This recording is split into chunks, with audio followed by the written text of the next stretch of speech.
दर्द गम और डर, दर्द गम और डर बस तेरे ही अंदर है, और खुद के बनाए हुए पिंजरे से निकल कर देख तू भी एक सिकंदर है।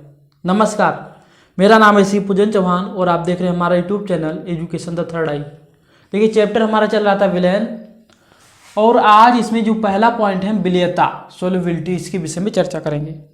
तो विलेयता क्या होती है?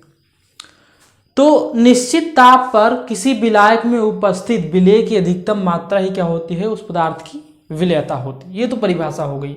चलिए इसको हम समझते हैं। जैसे मान लीजिए आपका क्या है, जल भरा हुआ है, और जल भी कितना है आपका? 100 ग्राम जल, और ताप यहां पर क्या है? 25 डिग्री सेंटीग्रेड, 25 डिग्री सेंटीग्रेड, यानी टेम्परेचर 25 डिग्री सेंटीग्रेड पर जल, यानी विलायक इसको हम मानते हैं। विलायक की मात्रा कितनी है? 100 ग्राम। अब इसमें हम विलीय मान लीजिए NaCl ले लेते हैं, NaCl। अब परिभाषा में यही है कि निश्चित ताप पर विलायक की एक निश्चित मात्रा में उपस्थित विलेय की अधिकतम मात्रा ये क्या होती है? उस पदार्थ की विलेयता, यानी NaCl की विलेयता हो जाएगी। मान लीजिए हमने नमक इसमें घोलना स्टार्ट किया और घुल रहा, धीरे धीरे नमक इसमें हम डाल रहे हैं और वो घुलता जा रहा है। लेकिन कितना नमक हम एक लिमिट तक ही तो घोल सकते हैं। अगर हम इसमें माने 1 कुंटल नमक घुल जाएगा? नहीं घुल जाएगा, बिल्कुल नहीं घुलेगा। 100 ग्राम जल में 1 कुंटल नमक बिल्कुल नहीं घुल पाएगा। तो मान लीजिए जैसे इसमें नमक हमने घोलना स्टार्ट किया तो अधिकतम नमक की मात्रा 100 ग्राम ही घुल पाई, 100 ग्राम ही नमक घुल पाए, इससे ज्यादा नमक नहीं घुला। 100 ग्राम नहीं, थोड़ा कम ले लीजिए, 90 ग्राम, 90 ग्राम मान लीजिए, 90 ग्राम नमक ही इसमें क्या हुआ? घुल पाया, उससे ज्यादा नमक नहीं घुल पाया। तो इसकी जो विलेयता हो जाएगी 90/100, यानी 9/10 ही क्या हो जाएगी? NaCl की विलेयता हो जाएगी। ताप यहां पर निश्चित होना चाहिए, क्योंकि ताप बढ़ाएंगे तो हो सकता है विलेयता बढ़ जाए। तो इसीलिए परिभाषा में क्या कहा गया? निश्चित ताप पर किसी विलायक पदार्थ की निश्चित मात्रा में उपस्थित विलेय पदार्थ की अधिकतम मात्रा ही क्या होती है? उस पदार्थ की विलेयता होती है, सॉल्युबिलिटी। ये तो हो गई विलेयता। और ये जो विलयन बनेगा इसे हम क्या कहेंगे? संतृप्त विलयन। तो विलेयता के आधार पर आपके विलयन जो होते हैं 2 प्रकार के होते हैं। एक तो आपका संतृप्त हो जाएगा, संतृप्त, और एक आपका हो जाएगा असंतृप्त। इंग्लिश में इसे कहेंगे सैचुरेटेड, और ये आपका अनसैचुरेटेड। थोड़ा इसके विषय में भी जान लेते हैं, सैचुरेटेड और अनसैचुरेटेड सॉल्यूशन क्या होता है। तो सबसे पहले बात करेंगे संतृप्त विलयन। तो वह विलयन जिसमें और अधिक विलेय पदार्थ को घोलना संभव ना हो।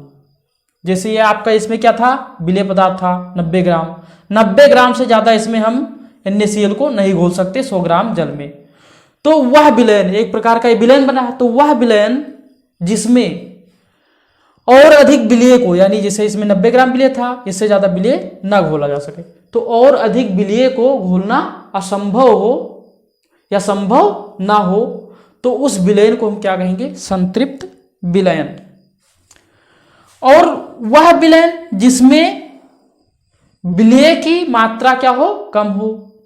जैसे ये इसमें संतृप्त विलयन अगर बनाना है तो 90 ग्राम ही रहेगा, लेकिन अगर 90 ग्राम से कम कर देते हैं तो ये आपका क्या हो जाएगा? असंतृप्त विलयन हो जाएगा।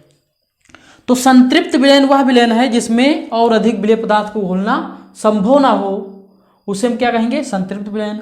और असंतृप्त विलयन वह विलयन है जिसमें विलेय पदार्थ की मात्रा कम हो। ये तो हो गया आपका संतृप्त और असंतृप्त विलयन। अब देखिए इसमें जो आपका अगला पॉइंट है, विलेयता को प्रभावित करने वाले कारक, फैक्टर्स इन्फ्लुएंसिंग सॉल्युबिलिटी। तो इसमें मेनली 2 कारण हैं, एक तो विलेय और विलायक की प्रकृति और दूसरा आपका ताप। ये दोनों जो है उसकी विलेयता पर काफ़ी प्रभाव डालते हैं, किसी भी विलयन की विलेयता पर। जैसे सबसे पहले बात करते हैं विलीय और विलायक की प्रकृति। जैसे मान लीजिए विलीय और विलायक क्या है आपके, पोलर यानी ध्रुवित हैं, ध्रुवीय। ध्रुवीय क्या होते हैं, पोलर। इसको इंग्लिश में क्या कहते हैं, पोलर। पोलर वे पदार्थ होते हैं, जैसे ये कोई आपका पदार्थ है, इधर प्लस इधर माइनस है। अब इसमें एक प्रकार का इसके अणु के बीच में एक प्रतिकर्षण है, प्लस और माइनस के बीच में क्या है, प्रतिकर्षण है। तो ये आपका क्या हो जाएगा, पोलर हो जाएगा। और अध्रुवीय पदार्थ, अध्रुवीय, नॉन पोलर, नॉन पोलर, जैसे ये है, इसमें ना कोई प्लस है ना माइनस है, ना कोई प्रतिकर्षण है ना कोई आकर्षण है। तो ये तो आपका अध्रुवीय पदार्थ। तो जब ध्रुवीय विलायक में, विलायक क्या हो आपका, ध्रुवीय हो, ध्रुवीय विलायक को में ध्रुवीय विलीय को मिलाया जाता है तो वो अधिक विलीय होता है। जैसे जल में, जल आपका क्या है, H प्लस होता है, OH माइनस होता है। तो ये आपका क्या है, एक प्रकार का ध्रुवीय पदार्थ है, प्लस और माइनस। तो जैसे ही ये प्लस और माइनस पाएगा ये आसानी से घुल जाता है। जैसे NaCl इसमें घोलेंगे तो Na प्लस हो जाएगा और Cl माइनस हो जाएगा, ये इधर आकर लग जाएगा, ये इधर आकर लग जाएगा और आसानी से जल्दी से घुल जाएगा। तो ध्रुवीय विलायक को ध्रुवीय विलेय में डालने पर वो आसानी से विलीय हो जाता है, जबकि ध्रुवीय विलायक को ध्रुवीय विलेय को अध्रुवीय विलायक में डालने पर वो आसानी से विलीय नहीं होता। जबकि अध्रुवीय विलायक को अध्रुवीय विलेय में डालने पर भी वो क्या हो जाता है, आसानी से विलीय हो जाता है। तो ये तो विलीय और विलायक की प्रकृति जैसी रहेगी, ध्रुवित रहेगा या अध्रुवित रहेगा, तो उस पर डिपेंड करता है कि वो विलीय होगा या नहीं होगा। तो ये सबसे बड़ा कारण है विलीयता को प्रभावित करने वाला, विलीय और विलायक की प्रकृति। दूसरा जो है आपका ताप है। तो देखिए ताप किस प्रकार से इस पर प्रभाव डालता है, तो इसको हम ला सातेलीय नियम के अनुसार समझेंगे। ला सातेलीय नियम, ला सातेलीय नियम, इंग्लिश में इसे कहते हैं ली चैटेलियर्स प्रिंसिपल। देखिए ला सातेली का जो नियम होता है वो ये कहता है कि यदि ताप बढ़ाते हैं तो साम्य उस दिशा में विस्थापित हो जाता है जिससे उत्पन्न उष्मा के प्रभाव को क्या हो कर सके, कम कर सके। जैसे देखिए इसके अनुसार यदि आपका जो विलयन है उसमें विलायक में विलेय को मिलाते हैं तो उष्मा उत्पन्न हो, यानी उष्मा उत्सर्जन के साथ वो घुलित होता है, उष्मा उत्सर्जन। तो यदि कोई विलेय उष्मा उत्सर्जन के साथ घुलित होता है तो उसकी विलेयता क्या हो जाएगी, विलेयता घट जाएगी, विलेयता घटती है। और यदि कोई पदार्थ उष्मा अवशोषण के साथ घुलित होता है, अवशोषण के साथ घुलित होता है तो विलेयता क्या हो जाती है, विलेयता बढ़ती है, विलेयता बढ़ती है। बस ये दो प्रभाव हैं ताप के अनुसार। यदि कोई विलेय पदार्थ उष्मा उत्सर्जन के साथ घुलित होता है तो उसकी विलेयता क्या हो जाएगी, घट जाएगी। और यदि कोई पदार्थ उष्मा अवशोषण के साथ घुलित होता है तो उसकी विलेयता बढ़ जाएगी। और ये दोनों क्या है, ला सातेली नियम को फॉलो कर रहे हैं। अब देखिए अगला जो पॉइंट है आपका विलेयता का निर्धारण, डिटर्मिनेशन ऑफ सोल्युबिलिटी।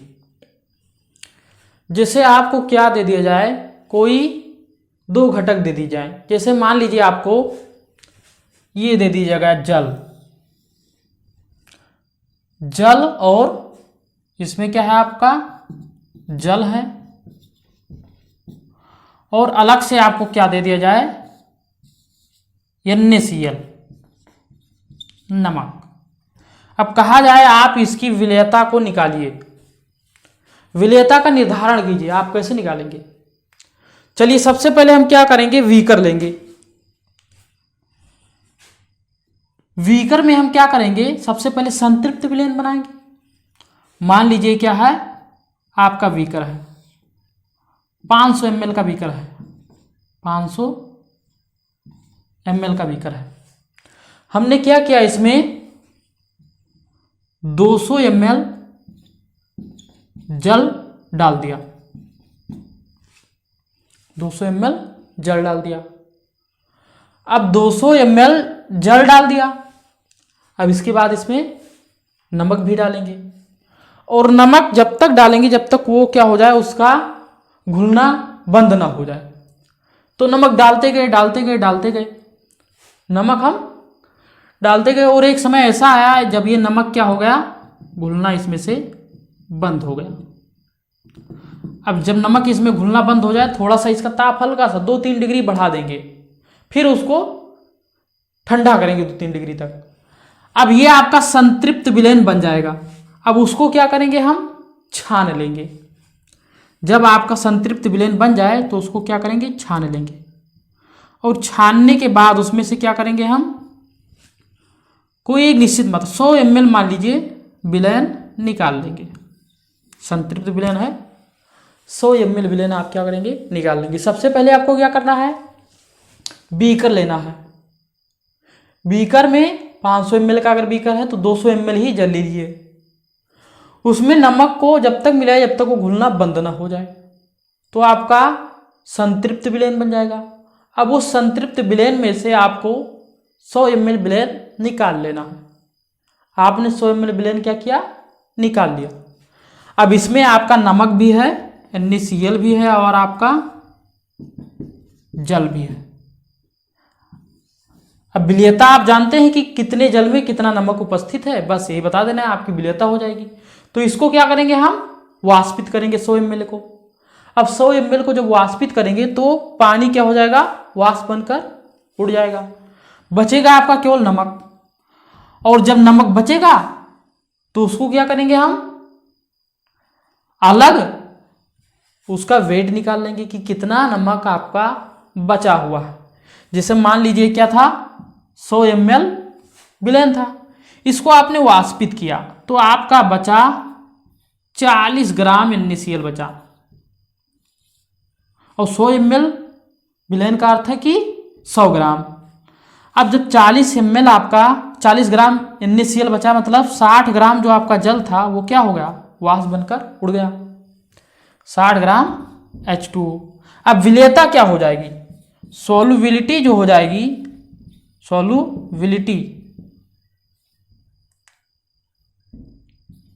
सॉल्युबिलिटी हो जाएगी 40/60। मान लीजिए 100 ग्राम में कितना है, गुणे 100 कर देंगे, तो यही आपकी क्या हो जाएगी, विलेयता हो जाएगी। और विलेयता आप आसानी से क्या कर लेंगे, ज्ञात कर लेंगे। इसको काटेंगे, यानी 200/3, यही क्या हो जाएगी, इसकी विलेयता हो जाएगी। यानी 100 ग्राम आप बात करें, 100 ग्राम जल में कितना नमक है, तो 100 ग्राम जल में कितना नमक है, 200/3। इतना ही नमक, इतना ग्राम नमक आपका क्या है, घुला हुआ है 100 ग्राम जल में। यही इसकी क्या हो जाएगी, विलेयता हो जाएगी। तो ये विलेयता आप आसानी से क्या कर सकते हैं, निकाल सकते हैं। अब इसमें देखिए जो आपका अगला पॉइंट है, विलेयता वक्र। विलेयता वक्र क्या होता है, जैसे देखिए ये ग्राफ बना रहे हैं, इधर आपकी विलेयता है, कितना ग्राम 100 ग्राम जल में विलेय है। जैसे देखिए NaCl 40 से नीचे ही कुछ है, यानी लगभग 38 या 37 ग्राम 100 ग्राम जल में क्या है, ये NaCl विलेय है। ये इधर आप ताप बढ़ाते जा रहे हैं, डिग्री सेंटीग्रेड में है सब। इधर आपका ताप क्या हो रहा है, बढ़ता जा रहा है, इधर आपकी विलेयता बढ़ती जा रही है। तो देखिए ये NaCl जो आपका है, इस का जो ग्राफ है ये सीधा एकदम जा रहा है, यानी ताप पर इसका कोई प्रभाव ज़्यादातर नहीं पड़ा। इसके बाद KCl का देखिए, ये आपका ये जो है ये KCl है, ये NaCl है। जैसे जैसे ताप बढ़ाते जाते हैं विलेयता भी क्या होती जाती है, बढ़ती जाती है। उसके बाद देखिए NaNO3 सोडियम नाइट्रेट, इसका ताप बढ़ाने पर विलेयता बढ़ जाती है। इसके बाद देखिए आप सोडियम सल्फेट, यहां विलेयता यहां तक बढ़ी, फिर घटना स्टार्ट हो गया, फिर धीरे धीरे बढ़ रही। ये CaCl2 कैल्शियम क्लोराइड, इसकी विलेयता बढ़ी यहां से, फिर घटना स्टार्ट हुआ, फिर बढ़ी, फिर घटना स्टार्ट हुआ, फिर बढ़ी। तो ये सब वाटर मॉलिक्यूल इसमें उपस्थित है, इस कारण ये ऐसा हो रहा है। इसमें भी देखिए वाटर मॉलिक्यूल उपस्थित है। जैसे जैसे ताप बढ़ाएंगे वाटर मॉलिक्यूल उसमें से क्या होता जाएगा, कम होता जाएगा, और विलेयता क्या होता जाएगी, बढ़ती जाएगी। तो एक प्रकार से एक कर्व बन रहा है। तो जो सीधे कर्व बनते हैं उन्हें क्या कहते हैं हम, सतत विलेयता वक्र। देखिए जैसे आपका NaCl है, यहाँ उदाहरण लिख दे रहे हैं NaCl। उसके बाद KCl, आपका इधर देखिए NaNO3,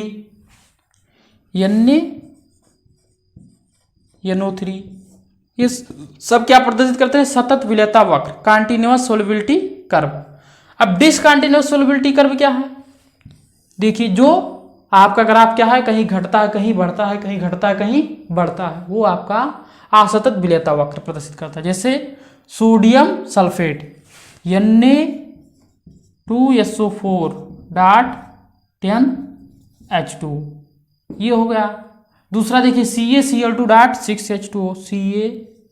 6H2O, ये सब क्या प्रदर्शित करते हैं, असतत विलेयता वक्र। तो ये तो कर्व था, विलेयता वक्र की कर्व किस प्रकार से बन रहा है, उसकी सॉल्युबिलिटी पर ताप का क्या प्रभाव पड़ रहा है, उसी को हम क्या करते हैं, ग्राफ के द्वारा प्रदर्शित कर देते हैं, उसी को क्या कहते हैं, विलेयता वक्र, सॉल्युबिलिटी कर्व्स। तो आज के वीडियो में बस इतना ही, मिलते हैं अगले वीडियो में, तब तक के लिए जय हिंद।